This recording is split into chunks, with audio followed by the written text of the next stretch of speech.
How we doing, everybody? And welcome to Wisconsin Sports on the Go with Trage. I'm your host, Trage. We are back. It's Monday. It is a fantastic Monday, a great Monday in the great state of Wisconsin here. And well, for some teams over the weekend, it was fantastic. And for some other teams, well, it's the same crap show we've seen for a while now. So we got a lot to get into today. This weekend, good weekend. Good weekend all the way around there. Did some painting again, fantastic painting walls, everything like that. Did some painting, went shopping for a vanity and everything like that. The fun stuff, right? The fun stuff of putting together a house there. So great weekend all the way around. With that, I got to say, better than what the Badgers had. I think they were out shopping for vanities on the defensive end on Saturday there. Badgers took the loss. We're going to get into that game today. Hockey, we got a little bit of Badger hockey to get into today. Fantastic. Well, you could say fantastic over the weekend there. But we're going to get into both men's and women's today. Also, Brewers talk, Bucks talk. We got lots to talk about today. So right away, I want to look at the Wisconsin men's hockey team. And, well, they had the shot. They had the shot to get the 1 seed going into that Big Ten tourney. And, well, Friday nights, they lost that game to Michigan State. 5-2 was the final score in that one.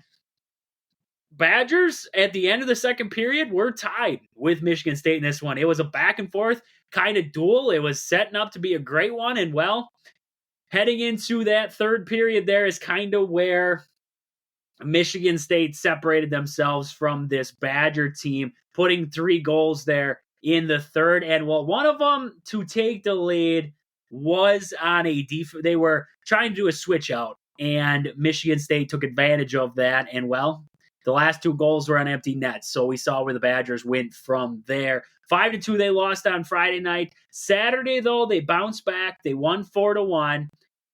Too little, too late, right? But momentum heading into the Big Ten tournament. The men's team will now face Ohio State in a best-of-3 series. That'll be coming from the Kohl Center here, coming up this next weekend, March 8th through the 10th. That will be the first game will start on Friday night there, 7 p.m. start for that one. Saturday will be at 6, and then Sunday, if necessary, will be at 5 p.m. for that game. Ohio State, nothing too shabby. This is an Ohio State team that the Badgers did lose 2 games at Columbus earlier on. Well, not earlier on in February there, February 16th and 17th. The Badgers did lose 2 games to Ohio State there. It won in overtime, the other one 3-1. So this is an Ohio State team that has beat the Badgers this season here. The Badgers did take care of them at the Kohl Center early on in this season, though, 3-0 and 6-1. So their series is tied 2-2 heading into this fantastic matchup in the first round there of the Big Ten tournament. The Badgers will get the 2 seed in that tournament play. But looking over at the women's side, this was fantastic in this weekend slate here. The Badger women did face St. Thomas this weekend here. On Friday night, they won that game 4-2 over St. Thomas. And then on Saturday, they were 9-1 victors over St. Thomas there in the first round of the WCHA playoffs there.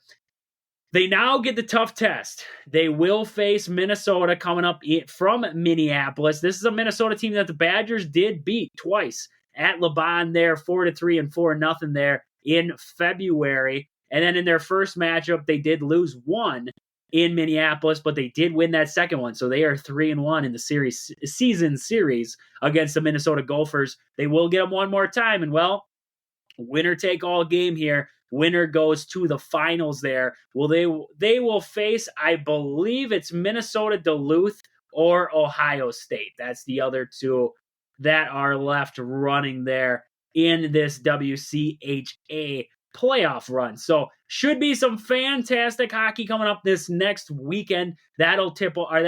First games will be on Friday there. If you're looking for hockey, the women's will play first on Friday at 4:30 in Minneapolis, and then the men's will happen later in the night there. So you should be able to get the double dipper there of hockey action there from the Badgers. But with that, before we move on here, I just want to mention a couple of our sponsors here. First, your hometown team, Century 21 Gold Key Realty. Call Peggy, Sue, or Anna to find your dream home, or if you're looking to sell. Find them on Facebook at your hometown team, Century 21 Gold Key Realty, or stop in and see them at their location in Marshfield. Also, Sports Scene, Sports Cards, and Memorabilia. Stop in there in the Marshfield Mall and see Al. Al will get you everything you need. Sports cards, memorabilia. He's got plaques down there. He's got autograph pictures, sports jerseys, model cars. I mean, everything that you can ask for an enthusiast, he's got it down there. So check him out. Sports Scene in Marshfield, in the Marshfield Mall. Also, Pittsville Farm and Home Center. At the store, they serve you anything from hydraulic hoses to red roses. Stop in and see the awesome crew at Pittsville Farm and Home Center in Pittsville, Wisconsin. With that, though, I want to get into the Brewers. The Brewers, finally. We've been waiting for it, right, folks? 2 wins over the weekend there. They got the win over the Padres 4-3 on Friday there. Just want to tap into some of the notables here in these games. Mitchell did start in that one. No hits for him. Contreras had a hit. Yelich did play in his first game here against the Padres, and so did Rhys Hoskins in that game. Both went 0-4 in those games there, but Hoskins did draw a walk. So good to see Hoskins plate discipline there in that one. Willie Adames 1-for-3. A lot of one-hit performances out of Willie here early on in spring, which is good to see him hitting the baseball, but also, I mean, you want to see more, right? We want to see a little bit more out of Willie here moving forward. So Willie gets a hit there. Tyler Black started at first. He also got a hit. Christian Arroyo got some action in that one at third base. He was 1-for-2 on the game. And Owen Miller stays hot in spring. He was 1-for-1 in that game with 2 RBIs. Pitching-wise, Gasser got roughed up a little bit. 2 innings pitched there, 2 earned runs on 4 hits, 2 strikeouts. Gasser, I mean, he might be in this rotation at some point this year. So Gasser gets roughed up a little bit there, but solid outing by Gasser. 2 strikeouts there, 2 innings. Nothing terrible. Looks like this team got after him early in this one. Martello got it doubled off him there, and Wade scored on an error, so there was an error by the Brewers in that first inning that brought across the run. And then McCoy had a sac fly that brought in that second run against Gasser in this one. So Gasser didn't pitch bad for this Brewers team at all. Holby Milner came in for an inning of work in this one, 3 hits and 1 strikeout. Bryce Wilson, he pitched 2 innings, 1 hit, and 2 strikeouts in this one. So solid work out a couple of the bullpen guys there in Milner and Bryce Wilson in this one. Not much to report on the Padres side in this one. Not a lot of their usual starters in this one for the Padres. So jumping out of the Padres matchup there, getting into that Saturday game that was against the Dodgers, 11-3. The Brewers took the loss. Some of the notables, Sal Frelick had an RBI. He had 1 hit in that game, 1-for-4. William Contreras went 1-for-3. Joey Wiemer, 1-for-4 in this game here. Owen Miller stayed hot, 1-for-4. He's got a 400 batting average there in spring training. Joey Ortiz went 0-for-2. Eric Hayes, 2-for-3 in this game here. Hayes has been making a case, right? Hayes is making a case to be on the Brewers opening day roster. Guy's been hitting solid for this Brewers team here in spring. So is Andrew Monasterio, 1-for-2 in this one, hanging on to that 429 batting average after that game on Saturday. Jansen Junk got roughed up for the Brewers there. 2 innings pitched for Jansen. He had 5 hits given up and 3 earned runs, 2 strikeouts in that game. Devin Williams, what we wanted to see, right? Looks solid in his outing there. 1 inning pitched, 2 strikeouts in this one. Yoel Payamps, 2/3 of an inning, 4 earned runs. Yikes. Not what we wanted to see out of Pomp in his first outing there, going up against this Dodger team. That's your setup guy, and struggled in his first outing, but it's spring. It's a different kind of atmosphere, not as much pressure on you. So hopefully that's just one of those outings for Pomp and everything gets back to normal, but still something definitely to keep an eye on here moving forward. Aaron Ashby, 3rd of an inning pitch, 2 hits, 3 earned runs, and 1 strikeout. Ashby's always been a guy for me that makes me nervous. And we got him to that big deal. His stuff did have some movement in this game, so I'm not going to say that his outing was a complete wash. I did see a lot of stuff from Ashby that I liked. But also on the flip side, I saw some things that I didn't like in this one. So hopefully, moving forward, we see some good things coming out of Ashby here. Jacob Mizorowski, that was solid, though. An inning pitch, 3 strikeouts. Dude was rolling on the mound there. Mizorowski is hot. And that was fantastic to see there. Other than that, Hudson, 2 innings pitched there, 2 hits, 5 strikeouts for Hudson. Hudson's been putting together a sneakily good spring season. So maybe look for Hudson to be a surprise candidate to get a role out there in the bullpen moving forward there. For the Dodgers, not a lot to report on the Dodgers in this one. Gavin Lux, Wisconsin native, did play 3 for 4 on the game there, 2 runs scored. Other than that, Outman, 3 for 3 in this one. Chris Taylor, 1 for 4. Owings did not have a hit. So Dodgers were held relatively in check. Sadly, we did not get to see Shohei Ohtani or Freddie Freeman in this game. The Brewers did bounce back after that loss to the Dodgers. They took it to an NL West team then. They beat the Arizona Diamondbacks 10-4. That game was on Sunday there. We did see fastball Freddie finally. Freddie did pitch in this one. 3 innings pitched, 3 earned runs, 5 hits, and 1 strikeout. First outing, not terrible. Freddie's always been prone to giving up the extra base hit, right? And Moreno had 2 extra base hits against him in this one. I think Moreno ate him alive last year in the playoffs too. So we found his guy right now. Moreno likes hitting off of Freddie. But Freddie, solid outing, I guess you could say. DL Hall in this one, what we wanted to see out of DL Hall in his first appearance here. 2 innings pitched, 1 strikeout, solid work out of DL Hall. He did get the win in this game. Abner Uribe, saw him the other day, struggled in his outing. He bounces back in this one. 1 inning pitch, 2 strikeouts, solid outing from Uribe. We got Elvis Baguero in this game. 1 inning pitched, 1 strikeout. Trevor McGill, 1 inning pitched, 1 earned run on 1 hit, and he had 2 strikeouts in this game here. And then JP Buckus, 1 inning pitched, 1 hit, and 2 strikeouts in this one. So a solid outing all the way around from this Brewers pitching staff in this one. Rodriguez for the Diamondbacks, 3 earned runs in his outing, and then Jarvis took the loss. He had 5 earned runs in 2/3 of an inning. So Brewers got to Jarvis in this game here. Fantastic hitting by the Brewers all the way around in this one.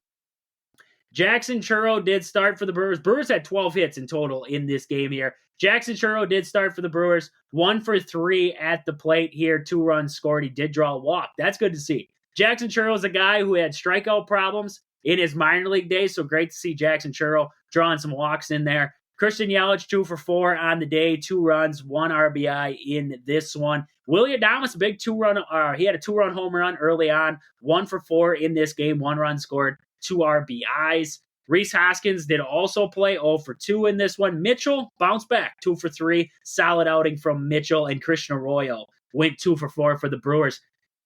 You look at these lineups as of late for the Brew Crew, and I'm liking what I'm seeing. So far, honestly, I'm liking what I'm seeing out of Owen Miller. Owen Miller's been playing well for this Brewers team. And then I look at the likes of Andrew Monasterio. I've been liking what I've been seeing out of Andrew Monasterio here to start the spring season. Other than that, just looking at some of the notables here that I've been watching pretty keenly. Eric Hayes has been hitting hot for the Brewers, 545 in 11 at-bats. Not bad work out of Hayes there in that catching position. Eric Brown Jr., limited action so far. Brock Wilken in 7 at-bats. He's got 5 hits and a 714 average. So Brock Wilken has been lighting it up there for the Brewers. For the main guys so far, you're looking at the likes of, let's just look down the line here, William Contreras, Willie, both them guys hitting in the higher end of the 200s right now. So not bad. Not bad starts here, hitting-wise for the Brewers. The only thing that's been a struggle for the Brewers here to start, pitching for the Brewers has been a struggle giving up runs here. And a lot of it's, short starts, a lot of the younger guys getting in there, and a lot of earned runs early on here in this spring schedule. That win that the Brewers had here against the Diamondbacks, we saw a lot of more veteran presence in that game, and the Brewers were able to I mean, put together a pretty solid game here. I know it's spring, but a pretty solid game here. So Brewers will be in action again coming up today here. They will be taking on the San Francisco Giants. That will be a 2:05 start. Oh, no. They have a day off today. Tomorrow, they will be facing the Giants here. A 2:05 start for that game against the Giants. In that one, Jacob Junis will get the start for the Brewers, going up against Logan Webb for the Giants in that one. But with that, I did hear coming out of the Brewers, and it makes you kind of nervous, is that Wade Miley is 50-50 on if he's going to be ready to, or if he's going to pitch at all in spring, and if he's going to be ready to go by the opening day for this Brewers team. Now, we won't need him opening day, but Wade Miley's your number 2 in this rotation as of right now, putting it on paper. We don't know about the rookies yet, but he's your number 2. Not having Wade Miley, what does that do to this Brewers team? Does that put this into more of a we have to find somebody out there in free agency? You know, you're going to have the likes of Jacob Junis who can fill in, and Joe Ross, Colin Ray, Freddie Peralta. Do you bring a rookie in right away? Are you looking at the likes of Jacob Mizorowski or a possibility of Robert Gasser coming into that starting rotation right away? DL Hall, is he going to be an option in there? I don't know. It's definitely interesting waters for a team in the Brewers who, I mean, in recent years has never had to worry about the starting rotation. And now that's our biggest worry right now. I mean, yeah, you got to worry about guys going to hit the baseball and everything like that. But our position roles, for the most part, we're sitting solid. It's just going to be, what does this pitching staff bring? I'm not worried about the bullpen. I think the bullpen will be fine, but we got to get to the bullpen first. We got to be able to muster across at least 4 to 5 innings of solid starter baseball here to get to that bullpen that could be shut down. I mean, you got Abner out there, you got Peguero, you got Pomp, you got, barring what happens to DL Hall and maybe some of the rookies like Jacob Mizorowski. I don't know where his role is going to be. And then you got Devin Williams at the back end there. Bryce Wilson, is he a candidate to jump into a starting role and give you a 3-4 inning outing? Because, I mean, he's been extended in the past. So makes you wonder what this Brewers team's going to do now with this starting rotation. Now hearing the news that we might be without Wade Miley for an extended stretch. It's going to be interesting to see what Pat Murphy and this Brewers team draws up here moving forward. I don't know if you look on free agency, if Trevor Bauer's still a name. It makes you wonder. It really makes you wonder why nobody's jumped on the Trevor Bauer deal yet, especially if he's looking for league minimum and he's still a solid pitcher. What's holding teams back? I don't know. I mean, is he a clubhouse nightmare? What's the thing that's holding teams back on Trevor Bauer? So I don't know if that would be your candidate. If you buck up and spend the money on Blake Snell for a short-term deal just until you get a guy like Brandon Woodruff back, or if you pay a guy like Jordan Montgomery. I mean, Jordan Montgomery is not really a top of the rotation. I mean, I shouldn't say that. He is a solid pitcher, but when I think of ace pitchers, I see Montgomery more as a 2, to be honest with you. I don't see him as an ace of a staff. So I don't know, what this Brewers team is going to shake out here. It's definitely going to be interesting here moving forward if Wade Miley's out for an extended period of time there. But with that, I want to get out of the Brewers. They're going to be in action coming up here. That'll be tomorrow, taking on the Giants. Right now, I want to get into the Bucks because the Bucks did play the Bulls over this last weekend, and they did get a win. Got another win. This Bucks team's on a 5-game win streak here as of late. Beat the Bulls 113-97. That was this fantastic game that, for some reason, is on at 9 o'clock at night Central Time. I stayed up for it. Don't worry about that. I stayed up, watched the whole thing, but I could have lived if it was on at 7 o'clock at night, so I could have got to bed. But Bucks get the win over the Bulls there. They advanced to 40-21 on the year. The Bulls dropped to 28-32. Bucks controlled this game for the most part, majority of it. First quarter here, Bucks put up 33 points, held the Bulls down to 24. Solid first quarter. And then from there on, they held the Bulls below 30 points in every quarter. So impressive defense, once again, by this Bucks team. Looking at the box in this one, Giannis paced this Bucks team. 46 points for Giannis. He was 12 for 16 from the free throw line and 2 for 3 from the three-point line in this one. I thought it was, I sometimes I hate when Giannis pulls threes, but they were kind of giving him the, you got it out there, shoot it. And well, he knocked it down in this one, 2 for 3. He got the step in. That's the big thing, is him shooting in rhythm. And that's what I think he got in this one. 16 for 22 from the floor in this game here, 16 rebounds, 6 assists. Giannis was all over the place in this game here for the Bucks. Looking at other notables, Damian Lillard went for 16 points. Kind of a cold shooting night for Dame. 3 for 10 from downtown, 4 for 18 from the floor here. 12 points for Brook Lopez. He was 4 for 8 from three-point land in this one. That's Brook's game. That's what I figured now. He's not going to score in the paint anymore for this Bucks team. He's standing on the perimeter. That's his game now. 4 for 8 from the floor here, 4 for 8 from downtown. He had 3 rebounds in this game for the Bucks. Jay Crowder, another fantastic performance out of Jay Crowder. When I say that, I don't mean it. 3 points in this game for Jay. 3 rebounds, 2 steals, 3 fouls, 1 for 2 from 3. He had a 3 to end the first half, and that was it for Jay Crowder in this game. Malik Beasley struggled in this game. 28 minutes, he was 1 for 2 from downtown, 1 for 2 from the free throw line. He had 4 points in this game here, 2 assists and 6 rebounds. Malik Beasley, defensively, he's getting better. I will give Malik Beasley that. The hot and cold shooting nights kill me with Malik Beasley. And in this one, 4 points for Beasley. Couldn't get anything going on the offensive end. He's a very good three-point shooter, but when he's cold, this man is cold, and he was cold in this one here. Gallinari didn't really play in this one. 6 minutes once again for him. Bobby Portis, 26 minutes played. He was 4 for 13 from the field in this one. 1 for 5 from downtown in this game. He had 9 rebounds and 11 points here. Other than that, Pat Bev, 14 points for Pat Bev in this one in 18 minutes of play. He was 2 for 5 from downtown and 5 for 8 from the floor in this one. Great to see Pat Bev getting into double digits there, scoring the basketball. And AJ Green, 7 points in about 9 minutes of action here. 1 for 2 from downtown, 2 for 3 from the floor. And he got to the free throw line. 2 for 3 from the free throw line in this one. Bucks, shooting wise, they outshot the Bulls in this one. Didn't shoot it well, but they still outshot the Bulls. 43% from the floor in this one. They were 32% from downtown and shot 24 for 32 from the free throw line in this game here. Out-rebounded the Bulls. And turnover-wise, Bucks limited turnovers in this game, and that was fantastic. Only 7 turnovers for this Bucks team. 4 blocks and 7 steals for the Bucks in this one. So great defensive play. Great handling the basketball and keeping it underneath control in this one. So Bucks pull off another impressive win. I know it's only the Bulls, but this is a relatively healthy lineup with the Bulls.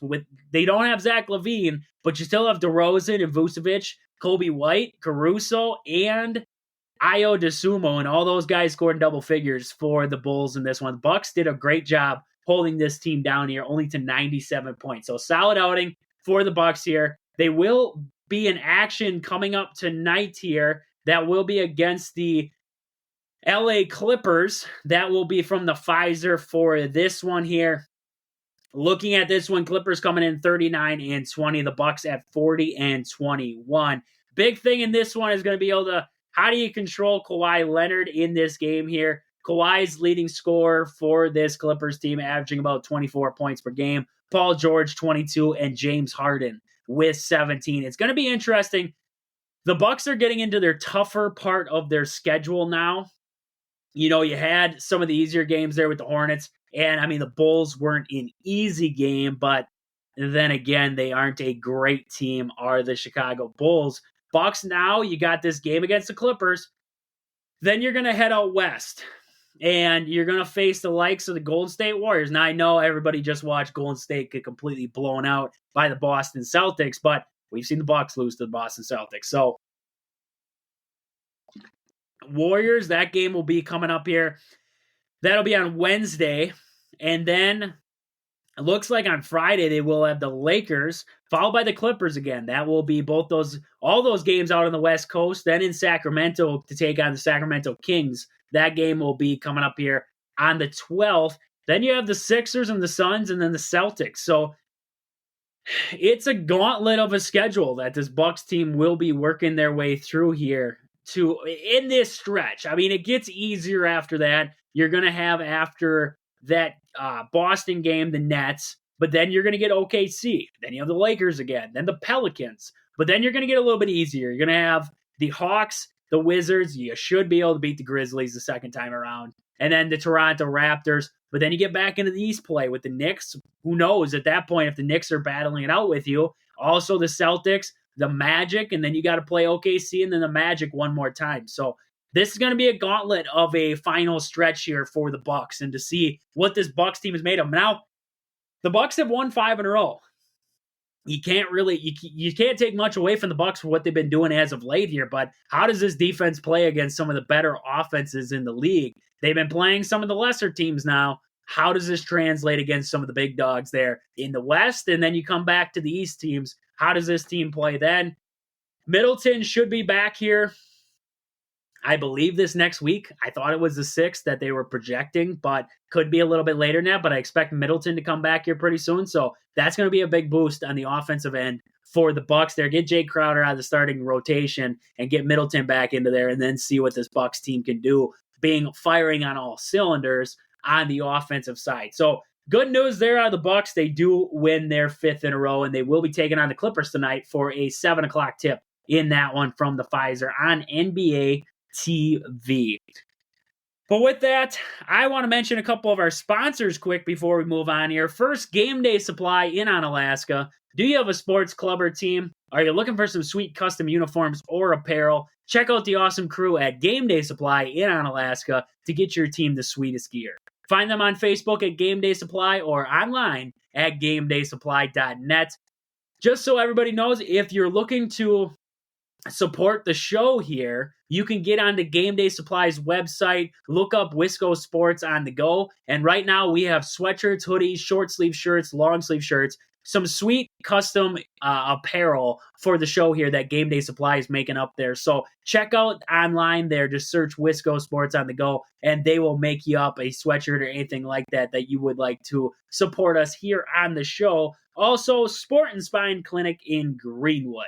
Stop in there, see Chad. If you need some physical therapy, if you have been injured at work, on the field, on the court, wherever it is, stop in there in Greenwood, see Chad, and he will get you right. He'll get you back to work, back out on the field, back out on the court, wherever it is. Stop in there, Sport and Spine Clinic in Greenwood, Wisconsin. With that, though, we got to get to the Badgers here, and before I start, I wanted to say how fantastic and the beginning of this game, I would imagine most people saw it, and to see the tribute that the Badgers did for Howard Moore, and then for the first time since 2019, to see Howard Moore back in the Kohl Center, back out on the basketball court, was the most, it was the greatest thing I think I have seen in a while, in a very long time. This, if you haven't heard the story, go look it up. Look up I'm not going to explain the whole story. It was a car crash, and Howard Moore, afterwards, he survived, but critical condition. Lots of stuff happened after that, and Howard Moore hasn't been back to the Kohl Center in a very long time. And to see him back in Madison, and to see him in high spirits, he came out he was wheeled out onto the court there and pumping fists, and just looked so excited to be back. And it just brought there wasn't a dry eye in Madison. There wasn't a dry eye if you were watching on the Big Ten Network. There wasn't a dry eye in the state of Wisconsin, even if you watched it after, if you saw a clip of it after the fact. It was, just one of the greatest moments I think I've ever seen. And I just wanted to start with that. It was fantastic what the Badgers did there, what they have been doing for tributing Howard Moore, and now to see him back. and in such high spirits. I mean, that's the big thing, was that you just wanted, nobody knew he was going to be there. And I mean, there's people that knew, of course, but we didn't know. And I think that was the best thing, was that he was there. And we haven't seen him in so long. And just to see him there was like the best thing that I mean, as Badger fans, as Wisconsin fans, that we have seen. So great things coming out of the Badgers there. But off of that, we got to get into this Badger game, because the Badgers drop another one, 18-11 now, 10-8 in conference play. Drop this one 91-83 to this Illinois team. Now, I saw a lot. I saw a lot of people talking about this game on Instagram, Facebook, wherever it was. I saw a lot of people talking about this game. And, the blame game started with Greg Gard. Okay, I get it. Blame game, Greg Gard, that's fine. This game, I believe, there were some questionable things that I had in this game. First off, you had a guy in Damask who went off for 31 points. Now, yes, he was hitting crazy shots. Some of the shots weren't crazy. Some were like, there's not much you can do about that. Some of the fadeaway shots. It's hard to defend when a guy's hitting like that.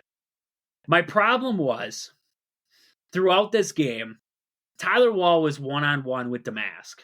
And Tyler Wall is a solid defender. I wouldn't say he's a great defender. The thing with Tyler Wall, he can switch from guards to forwards and get away with it. But I watched this game, and the way that they defended Damask, it really irritated me, because at no time did the Badgers switch it up. Did they say, okay, Damask is going off, Wall is struggling, let's try and throw a double team at him. Let's see if that works. Let's try and throw Klesman on him. Klesman's guarding Hawkins the entire game. So if you want to say height advantage, Hawkins had the height advantage over Klesman. So if you want to say, well, we want to prevent Damask from getting, I mean, a lot of his points, yeah, he was 4 for 6 from downtown. But a majority of his points late in this one were from around the basket. He beat Tyler Wall to the block. And then from there, he just, schooled Tyler Wall, basically. So, would you have put Klesman on him and said, hey, we just got to keep this guy from getting down to the block, and well, if he does, then we throw a double down there? I don't know. That could have been an option. That could have been something that the Badgers could have looked at, but no defensive adjustments once again. They gave up 91 points. Now, Illinois is a good team. I'm not going to say that Illinois is a bad team, and you're not going to hold this team to 40 points. I'm not asking that out of this Badger team. But what I'm saying is that this is 91 points against a Badger team that, throughout years past, that was your pride and joy, was defensive end. Now, the defense for the Badgers is nothing. We just gave up 91 points to this was a good team. I'll give them that. This was a good team that put up 91 points. But you look at this Badger team, they gave up, look at that Penn State game early on this year. They gave up 80-some points. This is an Illinois team that, they lost to Marquette early on. Marquette held them to 64 here. Tennessee, that game against Illinois, 79 points there for Illinois. Michigan State held them down to 71 in that game. So are you saying that defensively Illinois is just that much better than the Badgers there on the offensive end, that the Badgers can't slow them down on the defensive end? I'm not asking you to stop Illinois. I know this is a good team. I know they have playmakers. Shannon's a great playmaker for this Illinois team. Damask, as we saw, great playmaker. Hawkins can bury it from downtown if you leave him open. This is a solid Illinois team. But what bothers me the most is that you gave up 91 points to this Illinois team.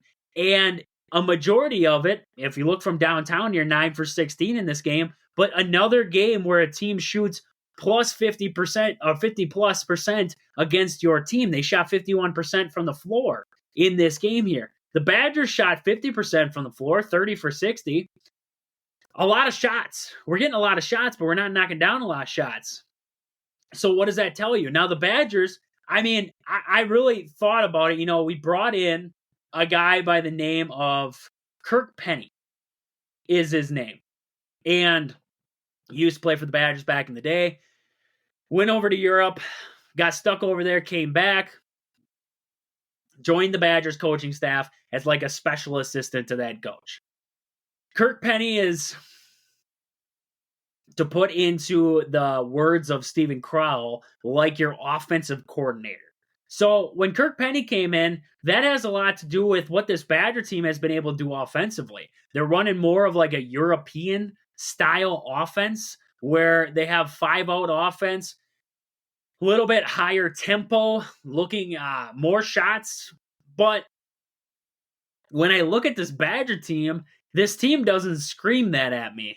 This team screams at more of a low shot, low possession, we want to still grind it out team. And I think they're trying to play with it between styles right now. And I don't think the faster paced style works for this Badger team. A lot of shots. They get a lot of shots. Look at AJ Storr, 12 shots in this game, but he was 4 for 12. Does that scream great for you? Tyler Wall, 9 for 14 in this game, 20 points. I mean, a lot of people said Tyler Wall played like crap in this one. Yeah, he did on the defensive end, but the dude couldn't handle Damask one-on-one, and yet they did nothing to fix that. That's what I want people to see.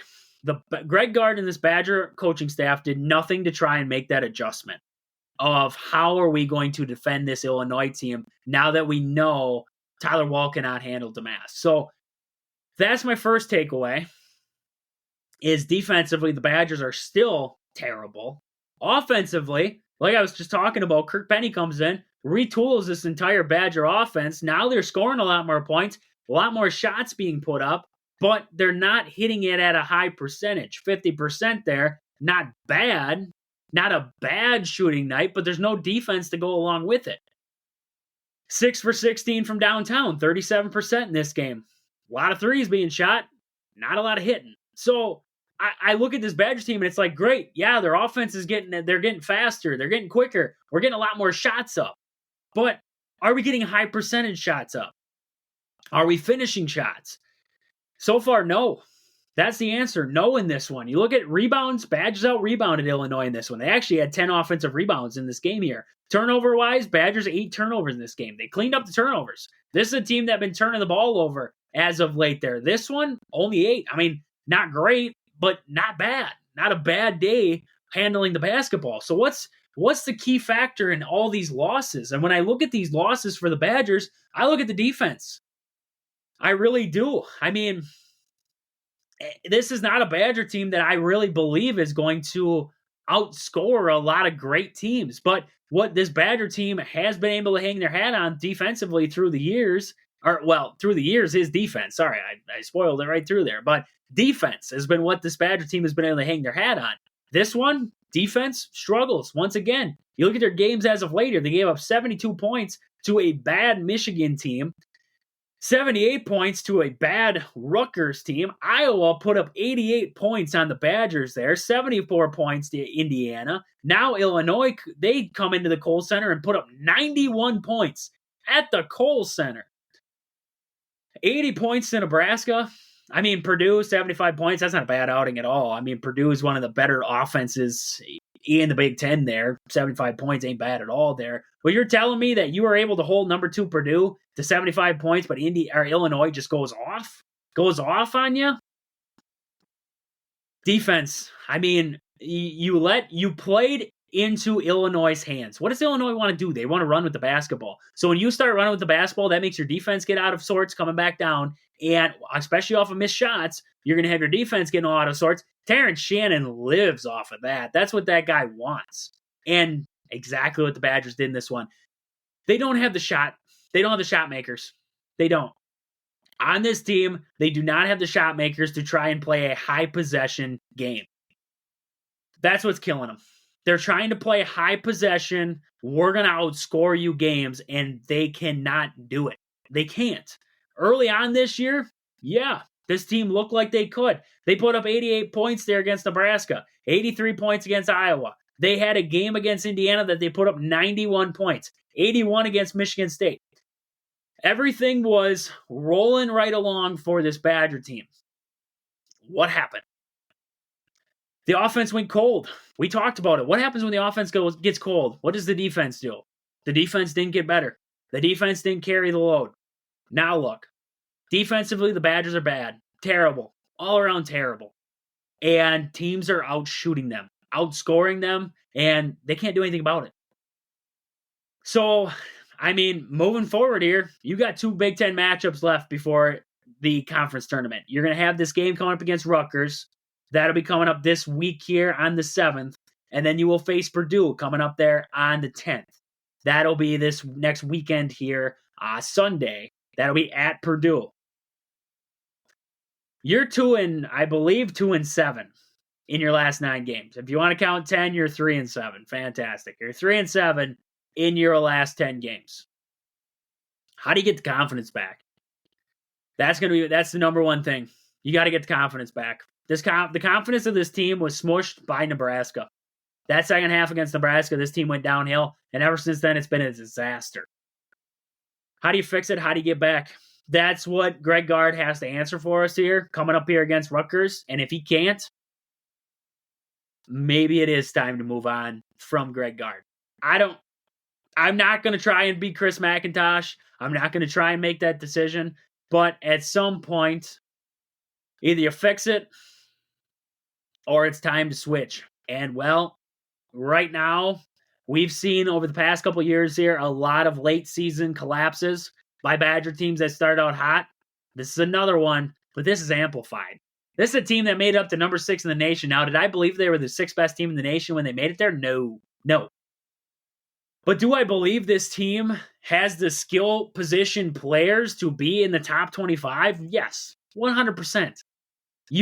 We could go, if anybody wanted to tell me a team that could, outside of the top 25, the Badgers couldn't beat, I would tell you how they could beat them. I could. But that's barring that you have a guy in there who's calling the game correctly. And right now, haven't been seeing that as of late here out of Wisconsin. So Wisconsin loses over this last weekend here to Illinois 91-83. Another game in action, Marquette was in action against Creighton. Creighton did get the win 89-75. Marquette was without Kolek and Iguodaro. Do you call it an asterisk game?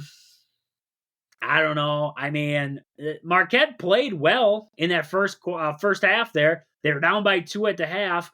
Creighton just outshot them at the end there. They had a flurry of shots late in this one that really put them over the edge there. And Creighton ended up winning this game here, 89-75. Cam Jones had another big game for Marquette, 23 points and 21 for Joplin in that game. But no Tyler Kolek, no Iguodaro. That really killed Marquette. So Marquette took a loss this weekend along with the Badgers. Marquette's isn't as bad as what the Badgers seems like, though. Badgers seem to be in a free fall. And I don't know how they fix it. But you got to fix it fast because right now you have 2 more games, Big Ten tourney, and then barring that the committee looks at the rest of they don't look at the beginning of this season, they just look at the end. Barring that, the Badgers should be in the big dance. Now, you lose these next 2 games. You lose to, let's just say you lose in the Big Ten tourney in that first, right now the Badgers are playing their way into playing on the second day of the Big Ten tournament. So let's just say you end up in there and you lose. I don't know what's prevented the committee from putting the Badgers on the 10 line or the 11 line or even a 12 seed coming into the Big Ten or the big dance there, March Madness. It would not surprise me if they dropped pretty darn far. This is a team that, I mean, in this losing streak, I did only have them down to a 6.